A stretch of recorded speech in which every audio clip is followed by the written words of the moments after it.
A 14-year-old boy was arrested and booked for attempted murder in the stabbing of another teen during an immigration protest. Sky 5 was overhead when that fight broke out last Friday in downtown LA. Students had walked out of school over the Trump administration's immigration policies.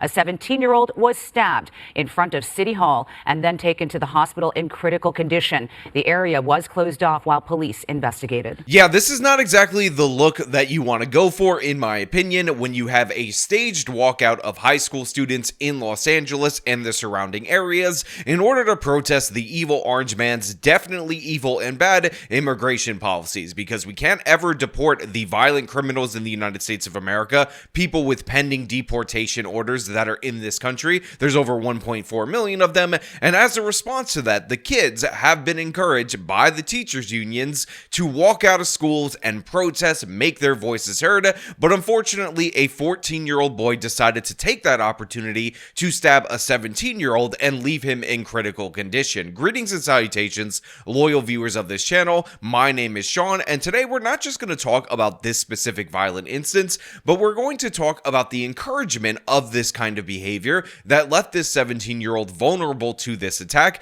and how the consequences should be laid at the feet of the left-wing activist class, of the people in the teachers union, and of everybody who's encouraging this hysteria over the fact that the evil orange man is trying to deport serious, dangerous criminals. But before we get into that, I want to thank everybody who supports this channel via actualjusticewarrior.com/join. Give me the money.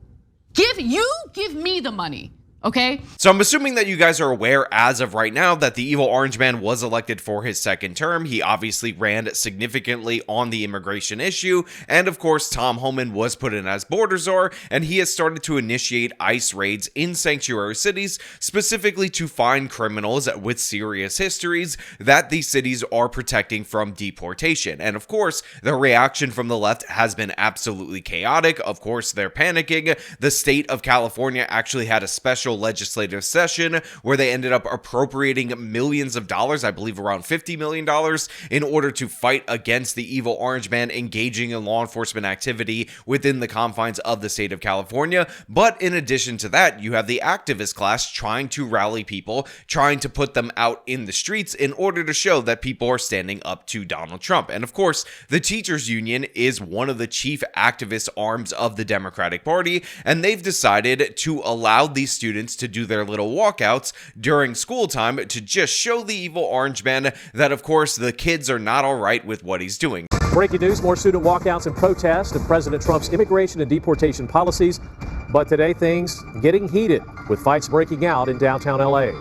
This is a common tactic of the teachers unions. We've seen them time and time again, where they encourage or allow protests that would not be encouraged nor allowed if said protests were, again, for right-wing causes. So in this particular case, you have all these students walking out in the middle of the school day, something that should be described as truancy, something that should be enforced against, in order to supposedly make their voices heard. But of course, it ended up resulting in a bunch of dangerous fights. And I would just remind you guys that there's some serious liability issues for the public schools in cases like this, because what ended up happening when I was in school is that we had an incident where somebody was allowed to leave for lunch and they ended up getting hit by a car on their way to whatever restaurant they were going for lunch during the school day, and the school had to initiate policy in order to prevent that, essentially barring kids from being able to leave campus. And again, this is in New York City, in order for them to not actually have the liability of what happens to those kids when they're in the school, when they're supposedly being observed by the school system, but something ultimately happens when they're off campus. But in Los Angeles, when it's left-wing activism, apparently those rules don't apply, and the consequences of that is that somebody was nearly killed in this particular fight, and it was caught on camera by KTLA, by their helicopter. We also have video footage from the ground, and I will link that in the description of this video. However, I can't show it to you for obvious reasons, because the YouTube gods have been crushing my channel. I showed showed you one little baby clip of the Philadelphia riots that didn't even have any violence in it, and that video was crushed, suppressed, and deemed not advertiser friendly due to violence. Good afternoon, and thank you for joining us for the KTLA 5 News at 3. I'm Glenn Walker. And I'm Lou Parker. One person was injured in a stabbing during the protest in March that ended at LA City Hall. So we obviously have the 17-year-old that was injured in this particular stabbing that was caught on video, but this was all a part of a protest that was organized to be the Day Without Immigrants protest, which of course we saw spin out into streets, blocking highways and all of that. But let me give you the numbers in terms of the public schools. Hundreds of high school students walked out of class in Los Angeles, Fresno, and other cities on Monday and Tuesday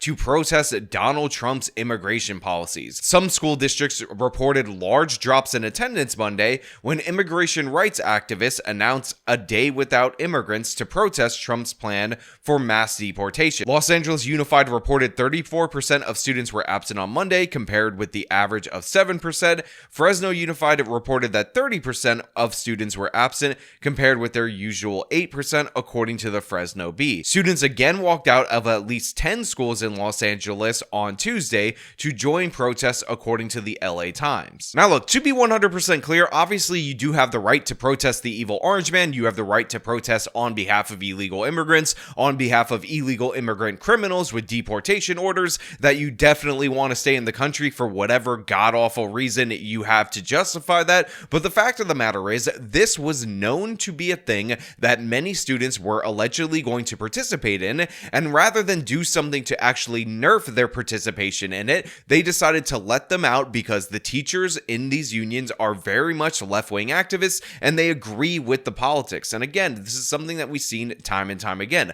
Sometimes it's a wink and a nod. Sometimes they are told about the walkout and they say, hey, look, a bunch of different students are deciding to leave school, deciding to go out and march and protest at City Hall. They're doing it at in and around this time. If you want to do that, just let us know. And if you're a kid, whether you care about the issue or not, the idea of being able to leave school and have a little bit of fun, be able to enjoy yourself, is sometimes an offer that's just too good for them to pass up. And that is represented by the numbers. Again, you have a jump from 7 or 8% absent rate at this point in time last year to 34% and 30% respectively. And that's absolutely crazy, especially since these school officials know exactly why they're leaving class. They know exactly what's going on and they're doing nothing to nerf it. Now, I'm sure the administration will put out their official stance, which is something to the effect of, oh, don't protest during the school day, make your voice heard in more productive ways and other kinds of activism. But the fact of the matter is,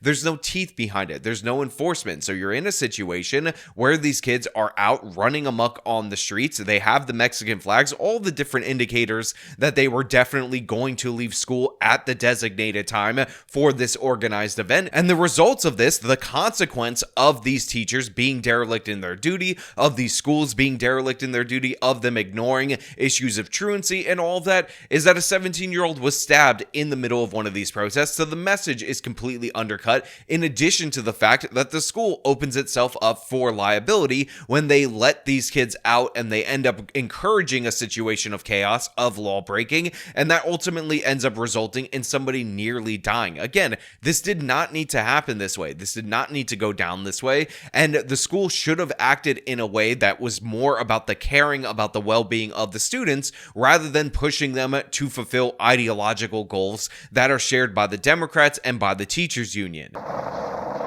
Glenn, Lou, that's right. This is the 6th day in a row that people have been demonstrating against President Trump's mass deportation policies. And unfortunately, things turned violent very quickly. You can see here behind us, police have cordoned off this portion of Grant Park, and crowds have since dispersed after a brawl then led to a stabbing. I believe Sky 5 is also overhead to give you a bird's eye view of the large police response in front of City Hall and what is now a crime scene. There have been moments of unruliness with protesters throwing punches at one another. We captured aerial images of a young person taken away on a stretcher, bloodied and bruised. Police confirmed they're responding to a stabbing here in Grand Park, but no word about the person responsible for it.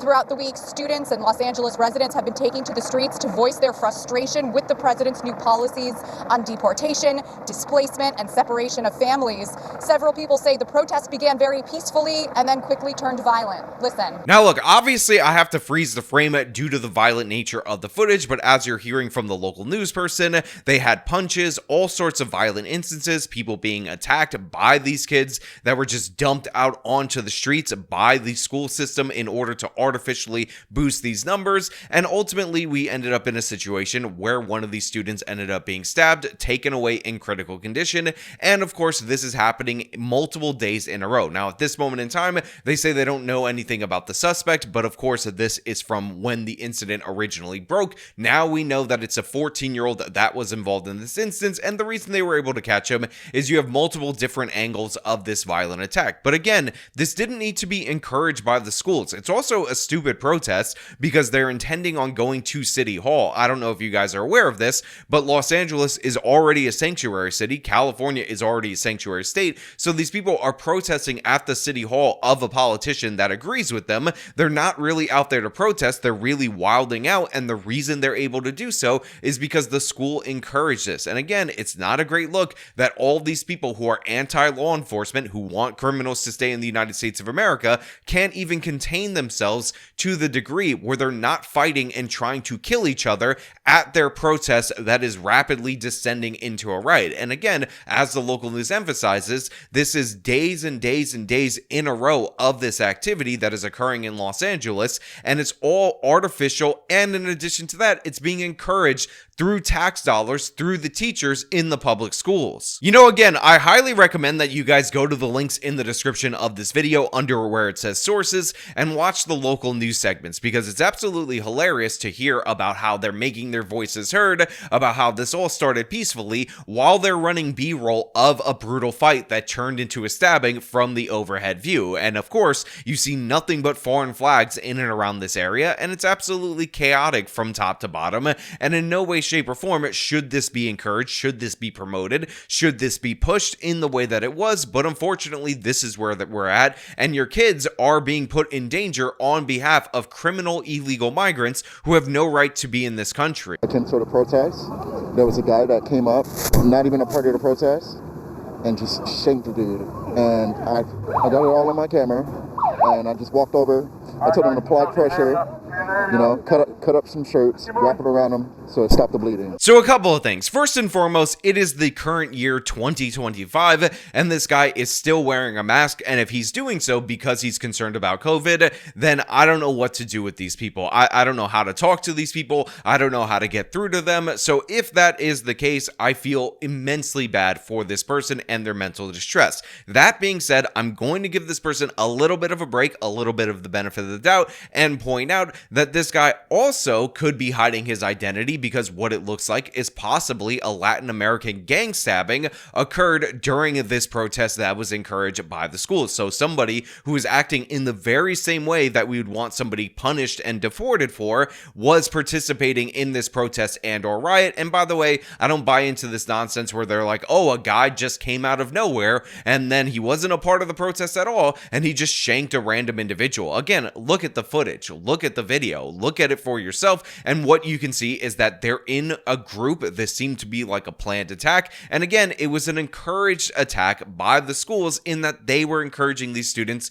to get out into the streets in order to protest on behalf of leftist causes. The organizers, I guess, were telling people over the microphone to everyone go home, come back another day, we're going to regroup and come back and still fight for immigrant rights. Because of the violent incident that took place? Yes. I mean, think about how ridiculous this is. You have these organizers that are staging this protest. You have the buy-in from the teachers union encouraging these students just so you could have a mass of bodies out there to be like, look at how many people are in the streets against the evil orange man, as if we didn't just have an election, as if he didn't just win the popular vote, as if these issues weren't just decided by the American people. And as a consequence of the fact that they're just trying to flood the zone with as many people as possible, including kids, somebody ends up getting stabbed, and then the organizers are like, well, just come back another day. We'll try again tomorrow. Kids, please leave your knives and your beef at home. Do that in private, which is how it occurs many a times. Don't get caught in 4K by the helicopter camera